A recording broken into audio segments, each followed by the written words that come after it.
Welcome back to the Deep Dive. Today we are wading into something that feels a little bit like science fiction, but honestly, if you look at your phone, check your spam folder, or just, doom scroll for 5 minutes, you realize it is happening right now. Oh, yeah. It's happening in the infrastructure of the internet and potentially in the neural pathways of your own brain.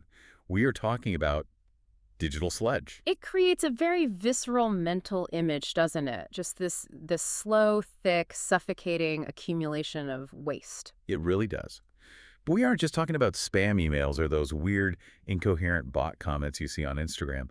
We're looking at a future where AI-generated noise, deepfakes, and shortcuts threaten to erase what our main source calls ground truth. Basically, the ability to look at something and know definitively that it's real. Exactly. But, and here's where it gets really interesting, we have a guide, a counterforce. Right. We are exploring the work of a figure known in the source material as the architect, also known as Af, or Africa Allah. And I think it's important we say this up front. Yeah. Af isn't just a commentator or some tech pundit. She is presented in these materials as a builder, a visionary engineer who is looking at the digital landscape and saying, this foundation is cracking, we need to build something else. She's not just complaining about the rain, she's building an ark. And her solution is something she calls haptic sovereignty. Now that sounds incredibly academic, maybe a little abstract. It does, but it basically boils down to a tension between the infinite frictionless speed of AI and, well, the physical, slow, undeniable reality of the human handwriting on paper. It's the clash between the algorithm and the analog. And the stakes are surprisingly high. We aren't just talking about productivity hacks or digital detox tips here. No, we're talking about ownership. As Af puts it, most of us are living in digital rented apartments. That phrase is so perfect. I want to stick a pin in that, because that metaphor of the rented apartment is the foundation for everything else we're going to discuss. We're going to unpack our architect's protocol, look at the terrifying concept of the black opticon, which we will get to later, and explain why a simple pen might be the most advanced security tool you can own in 2026. So let's start with that rented apartment. Let's do it. So the core idea here, which Af outlines in her manifesto, is that we spend years, decades, sometimes building brands, reputations, and followings on platforms like Instagram, TikTok, LinkedIn, or X. We pour our labor into them, we build entire communities. But we don't own the land, we are tenants. And as any tenant knows, the landlord can change the locks. Or raise the rent. Or just decide they don't like the way you decorated the place. We have source material here that highlights this exact shift. You have massive influencers and artists, people you would assume are too big to fail. Like who? We're talking about people like Ed Sheeran or the fitness entrepreneur Grace Beverly. They are realizing that social media is a trap. Wait, Ed Sheeran? He has millions upon millions of followers. How is he trapped? Because he doesn't own access to those followers. If the algorithm changes or the platform goes down or the company pivots to video when he wants to do audio, he loses his direct line to his audience. Ah, okay. So the sources show he is actively shifting to owned media. He's pushing his mailing list and using WhatsApp for direct updates. And Grace Beverly Focusing entirely on newsletters. It's a retreat from the public square. to the private living room. Precisely, because, as the article notes, if you rely on the feed to talk to your people, you are essentially squatting on someone else's property. You are building equity in a house you can be evicted from tomorrow. And Af argues that these platforms aren't just precarious, they are filling up with this digital sludge. Okay, let's define that properly. Yeah. When we say sludge, are we just talking about bad content? Or is it something more systemic? Oh, it's systemic. The critique here is sharp. Digital sludge is described as the output of the income-to-shortcut crowd. The get-rich-quick schemes of the AI age. Exactly. It's people using AI not to create something new, but to flood the zone with low-quality content, deepfakes, and automated noise just to game the algorithm. It's content designed for machines, not people. And F1 points out a fascinating economic paradox here. The billionaire paradox. Oh, this was a light bulb moment for me, because usually we assume automation just makes billionaires richer. Short term, yes. But let's play it out. We are using AI to automate everything, right? We are minting AI billionaires who own these incredibly efficient systems that don't need human workers. Okay. But Af asks, if you automate the jobs of the people who buy the products, who is left to be the customer? Right. If no one has a job because the AI took it, the billionaire just owns a very efficient, empty factory. Exactly. It creates a loop of worthlessness. And that's why digital sludge isn't just annoying, it's economic erosion. And there's another source we looked at, waste as a critique. Right, which argues that this informational waste, all the ads, the trackers, the AI filler, is designed to create friction. It slows us down to extract value from us. So the platform wants to waste your time, because that's how they make money. They want you scrolling through the sludge. Mm-hmm. But AF, the architect, wants to slow us down for a completely different reason. She wants us to slow down to create value. And that leads us to haptic sovereignty. This is the second pillar of her philosophy. Haptic commandment, pen to code. Efficiency is a trap if it leads to amnesia. That is a quote from the source material that I feel like I need tattooed on my forehead. It is a powerful sentiment. Her argument is that while AI can transcribe or generate text at the speed of light, the act of writing, physically moving a pen across paper, is what creates memory. It anchors the strategy. Is this just nostalgia, though? You know, things were better in the old days. Right. Because I type way faster than I write. Or is there actual science here? No, there is hard science. We have a study from the European Medical Journal that backs this up completely. Really? The study is titled, Handwriting Boosts Brain Activity More Than Typing. Okay. So what is happening in the brain when we write versus when we type? Well, the researchers found that handwriting activates specific parts of the brain, the premotor and parietal cortices. These are areas responsible for movement and spatial sensing. Okay. When you type, you are just performing a repetitive motion. Pressing A feels exactly the same as pressing Z. Right. It's just button pushing. It's mechanical. Exactly. But handwriting involves these complex spatial and motor networks. You have to form the shape. You have to verify the output visually in real time. The study showed that students recall information significantly better when they write it by hand. Because that friction is the encoding process. That's it. That makes sense. It's the difference between driving a car and being a passenger in an Uber. You remember the route when you drive because you had to make the turns. That's a great analogy. So when Af talks about pen to code, she's talking about a cognitive preservation strategy. She's saying, use AI to scale the idea, sure. But use your hand to forge the idea. Otherwise, you're suffering from cognitive atrophy. You're letting the machine do the thinking, and your brain gets soft. And in a world of sludge, that clarity is your only weapon. Precisely. Okay, so we have the mental defense, using handwriting to keep our brains sharp, but now we need to talk about the physical and legal defense. Mm-hmm. Because the sources take a turn here into something much darker. Yeah. We need to talk about the black opticon. This is a critical concept. It was originally coined by the scholar Anita L. Allen and is heavily referenced by Af in her architectural blueprint. And opticon comes from the idea of seeing. Exactly. But the black opticon describes how surveillance and data collection systems don't just watch everyone equally. They disproportionately target and harm Black Americans. And the source breaks this down into 3 specific types of harm, right? It's not just a vague sense of Big Brother's watching. No, it's specific mechanisms, a 3-pronged system. First, you have the panopticon. The classic all-seeing eye. Right, but specifically discriminatory over-surveillance. Yeah. The source highlights the Geophidia scandal. I remember this vaguely. That was where the police used social media data to track protesters. Yes.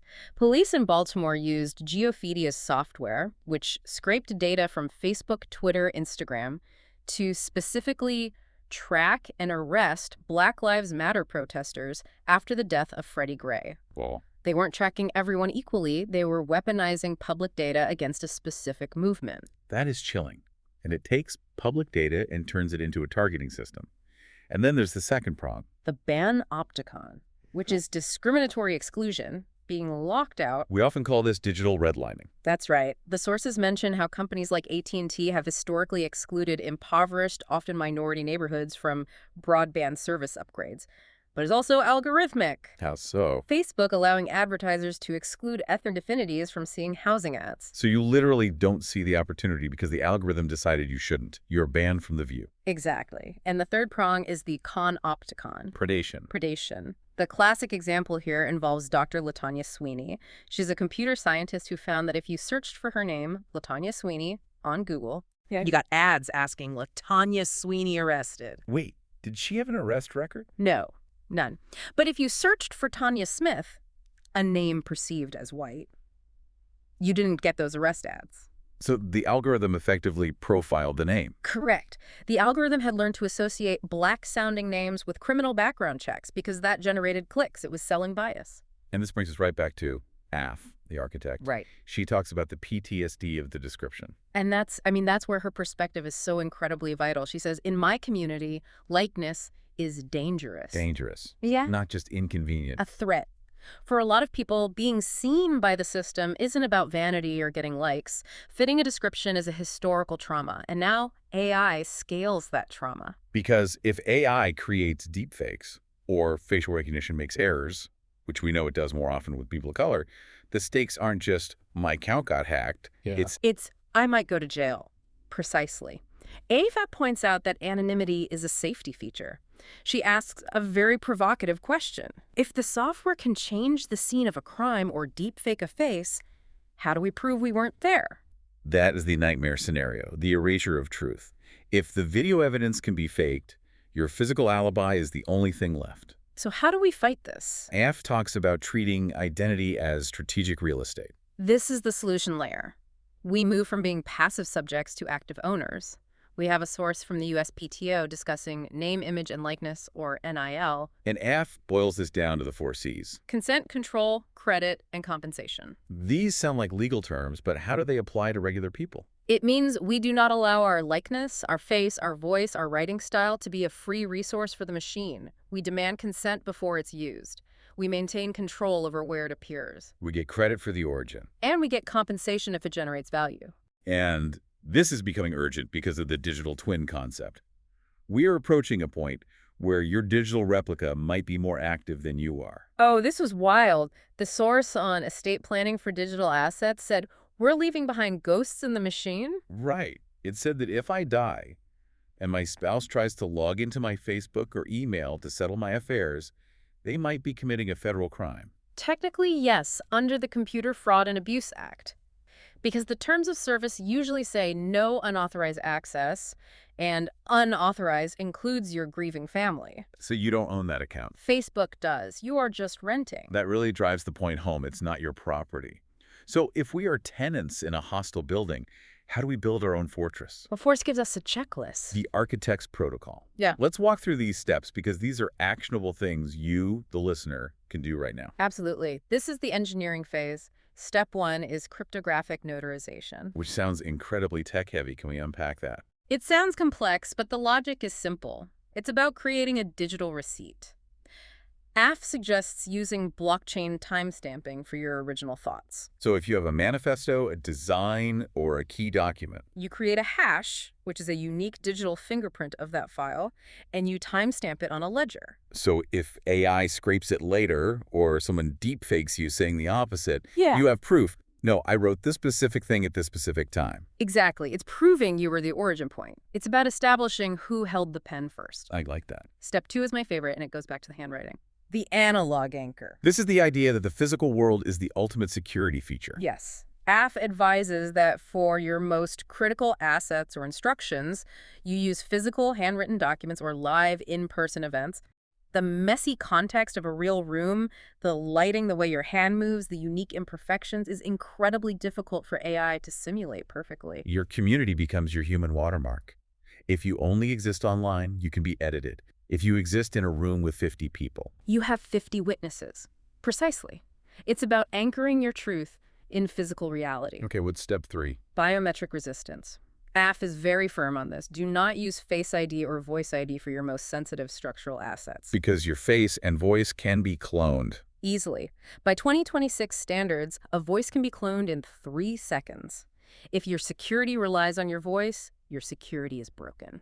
So what's the alternative? Use hardware keys, like those little USB security keys. Use passwords that exist in your head, not on your face. Because you can change a password. You can't change your face, at least not easily. Right. And finally, step 4, local AI. This is about where you keep the master blueprint. Yeah, don't feed your best ideas into a public large language model like ChatGPT or Gemini. Run a local AI on your own private server. So it's like cooking. You can eat at the cafeteria, but don't give the cafeteria your secret family recipe. Exactly. Participating in the tech doesn't mean feeding the vultures of time, as she calls them. Keep your secret sauce behind your own firewall. Use the tools. Don't let the tools use you. It really is a complete shift in mindset. Yeah. We started this deep dive talking about digital sludge, this feeling of being overwhelmed by noise and fake content. But the architect's perspective flips it. Yeah. It's not about hiding in a cabin in the woods. It's not Luddism. It's about building better infrastructure. It is about sovereignty. It's moving from, I hope the algorithm treats me nice today, to, I own the ground I stand on. And it connects everything. From the neuroscience of handwriting to the legal battles over digital redlining. Right. It's a unified theory of how to stay human in a synthetic world. And it leaves us with a really powerful thought to chew on. We spend so much time obsessing over the latest app, the newest AI model, the fastest processor. But A forces us to look at the tool sitting on our desk right now. The pen. The pen. In a world where software can change the scene of a crime, where deepfake can steal your voice, and where the legal system is struggling to catch up, is your messy, imperfect handwriting actually the most advanced, secure technology you own? It's the one thing the machine can't truly be. It can't be you in that moment with that friction on that paper.